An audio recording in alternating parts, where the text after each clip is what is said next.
Un marché de Noël zéro déchet. On a essayé en tant que ville de Thoin d'adhérer au concept des food truckers. Donc les commerçants jouent le jeu, les artisans locaux et les producteurs locaux jouent le jeu. L'objectif vraiment de ce qu'on voulait faire ici, c'était d'arriver à mettre en place un événement quasiment zéro déchet, qui tend vers le zéro déchet. Et donc on travaille avec des assiettes recyclables, on travaille avec des verres, des cock-up, et on a essayé de mettre un maximum en avant tous les produits locaux et les artisans locaux. Ici, en fait, les bocaux sont consignés, donc les clients achètent et ils peuvent rapporter leurs bocaux soit directement à l'atelier, soit sur le marché des producteurs locaux, le deuxième samedi de chaque mois d'avril à octobre.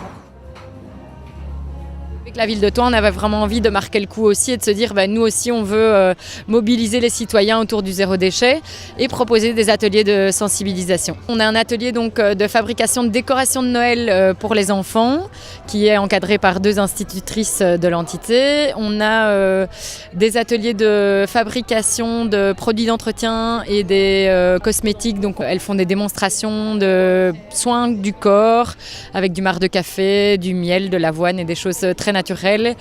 On a aussi un atelier permanent d'emballage cadeau. Donc là, on invite les gens qui viennent sur le marché acheter leurs cadeaux à emballer sans déchets. Donc c'est avec des papiers journaux, du tissu, de la BD, enfin des choses assez originales. On a aussi un atelier de fabrication de tawashi. Donc ce sont des éponges pour récurer la cuisine, la salle de bain. On a aussi un atelier de fabrication de sacs à vrac. Et donc on a quelques couturières qui sont venues nous prêter main forte pour fabriquer des sacs. Et on a fait aussi des sacs senteurs avec de la lavande, donc pour mettre dans les armoires pour que les vêtements sentent bon. Devant l'établissement, on a fait aussi un jeu du tri.